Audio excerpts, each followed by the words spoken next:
Well, hello there, and welcome to City Line. It is great to be zooming into your home or your office from my kitchen. We have a great hour ahead of us. Later on, we'll be talking with Tacoma Theater. Chris Surface will be here to talk about how they're getting back into the groove and when we can get our bodies into Tacoma Theater to sit in those brand new seats. The Center for Dialogue and Resolution will be here. One of my favorite people and a great mentor, Marilyse Hood Kwan, will be here to talk about, that eviction moratorium. It is off-ramping as we speak.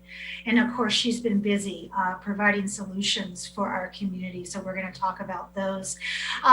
Representative of the 27th Legislative District, I'm talking about Jake Fye. He will be here to talk about the things that he has been doing in Olympia during this pandemic and how the quote unquote break is going. Our Humane Society Pet of the Week will be here.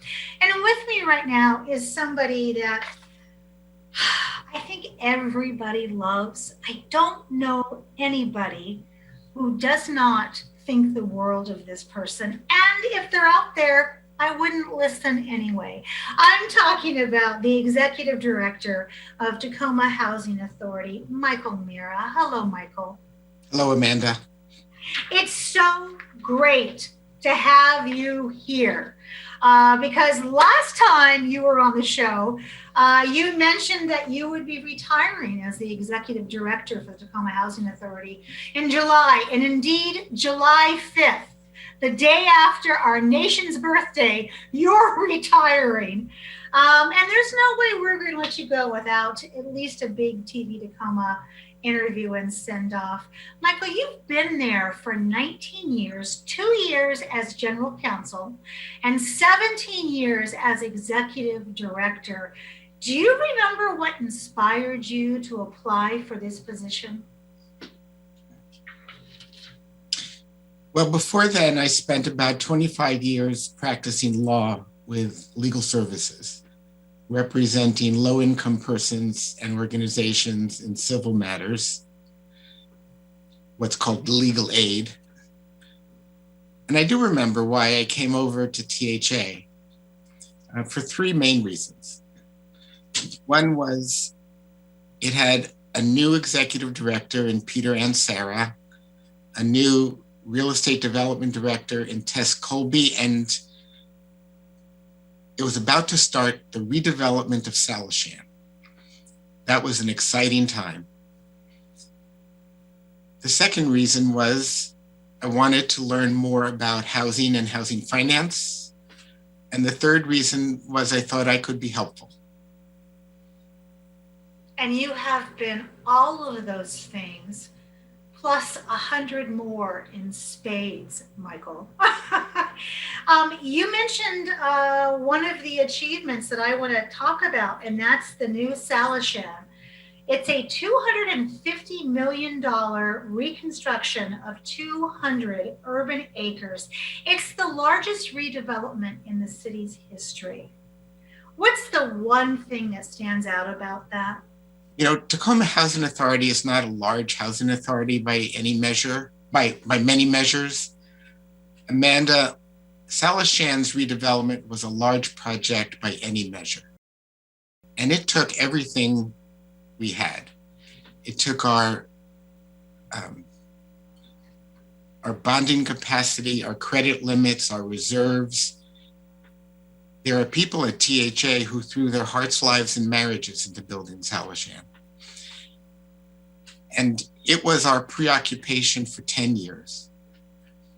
And I would say the main attribute that stands out for me is not only did we get it done, in 7 complicated construction phases, each of them on or under budget, on or before time, but we got it done in a way that taught us how to do real estate development as part of a social justice mission. Yes. So it taught us a lot. And we have, I think, ingrained those lessons into the agency from top to bottom. I would agree. Let's talk about you created a nationally known project called the Education Project. Yes. And this project seeks ways to spend a housing dollar. When you talk about looking outside of the structure, this is an example of it. Not only to house people, but also to help them and their children succeed in school and help public schools and colleges educate unhoused students. Michael, that's a model that we haven't known. I remember growing up, my father was in the military. We lived in a housing authority house out in Midland, Washington. And at that time, this is way before your time, Michael, but there weren't any kind of programs or any kind of heart or vision to look outside of those four walls. What was it that caused you to say there's more than this, and thus the Education Project? I think the Education Project is downstream, Amanda, from what THA thinks its job is. Okay. The guts of our work is to provide high quality, affordable housing to people who need it. We do that in a number of ways. But that's the easy part, because the world knows how to do that when it wants to. It doesn't want to too often, but when it does, the world knows how to finance housing, how to design it, how to build it, manage it, rent it. The world knows how to do rental assistance. The world doesn't know nearly as much about the next part of our job, which asks us, how do you spend those housing dollars, housing people, but at the same time get two other things done? And the Education Project is essential to both of those things. The first is to help people succeed, not just as tenants, but as our mission statement contemplates, Amanda, as parents, students, wage earners, and builders of assets. We want them to come to us and have an experience that is transforming in those ways and temporary. We want this certainly for grown-ups, but Amanda, emphatically for children and young people, because we do not wish them to need our housing when they grow up. And that requires school success. The second thing we want to get done when we spend those housing dollars is to help Tacoma succeed. And when it does so equitably, with a shared prosperity. So it becomes a place that everybody can experience, as our mission statement contemplates, that is safe, vibrant, prosperous, attractive, and just. And that requires successful schools and colleges.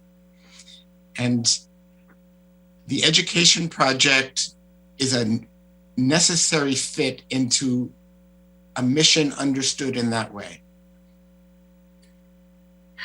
Yes, understood, because of the generosity of you and your team. We are a very unique Tacoma Housing Authority. I've lived in enough other states to know that other housing authorities don't have that heart equals home equals success in life vision like you do. Michael, one of the biggest issues we're facing right now is a housing shortage. Where we have record numbers of unhoused people right now sleeping and existing outside of four walls. We have an ordinance on the books with our city council thinking of fining people for sleeping in the parks or a jail term.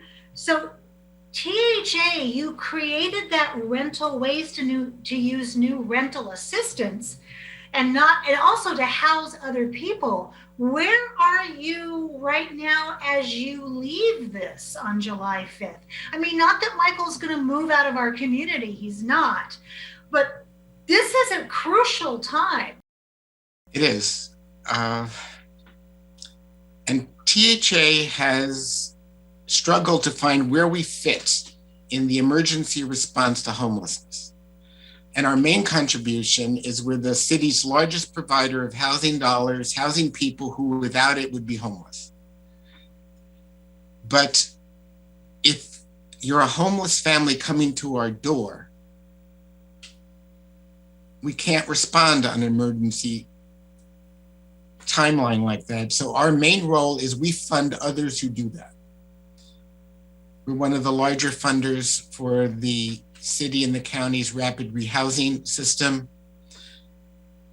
We finance other organizations who house people. The closest we come to emergency service is the Arlington Drive Campus for homeless youth and young adults that we just opened.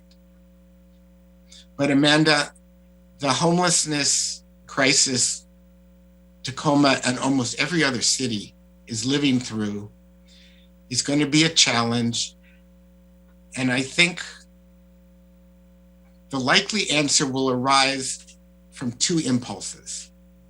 The first is the recognition, first of all, the concern for people who are experiencing homelessness, and the recognition, Amanda, that homelessness affects almost every other civic interest, and it's expensive. It's expensive for emergency services, schooling, child welfare, mental health, public health. And there's actually money to be saved by addressing homelessness. And my wish for the civic discussion is that the money spent on homelessness assistance would be offset by the money it saves in some other system. So I wish we had a unified spreadsheet to understand those savings. The second impulse that I think will lead us to a reasonable answer might resemble the 19th century response to typhoid, which at the time was thought to be a problem of the urban poor, tolerable because it was the urban poor. But then it was discovered to be communicable. And holy moly, when that was understood, it led to enormous investments in public water systems, hygiene, sanitation, and because it was then understood to be a threat to everybody. And perhaps homelessness is on a similar trajectory because the rest of the community wants their parks back. Yeah, boy, I wish we had another hour to even talk about that, because there's so much to be said about that general landscape. Michael, July 5th seems like it's just right around the corner. What's next for Michael Mirra? I am not sure. You're right, I'm staying in town. We are dug deeply into Tacoma, and we love Tacoma. And I'll be looking for my next stop. Although I do have some personal matters that I'm looking forward to attending to. And I'll be watching THA from the sidelines with great anticipation. And my main ambivalence about leaving is that there are exciting challenges and chances ahead for THA. And I'm sorry I'll miss that. But I want you to know I am leaving THA in very good hands and in very good shape. And that's a reassurance. Absolutely. Michael, I don't think that there is a word in our dictionary that is adequate enough to describe the spirit that resides in you, the way that you relate to people, the way that you build a team, and the way that you put service above self.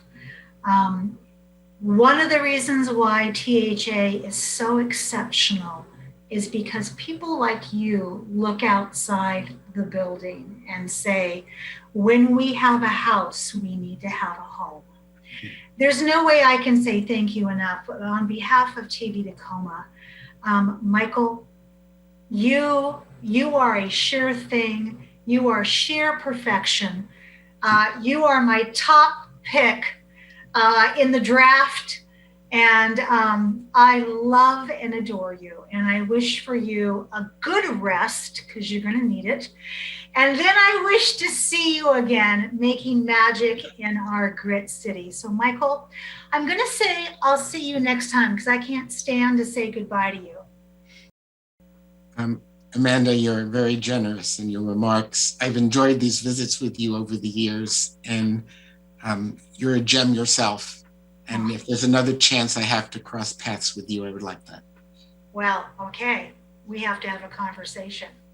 It's a deal.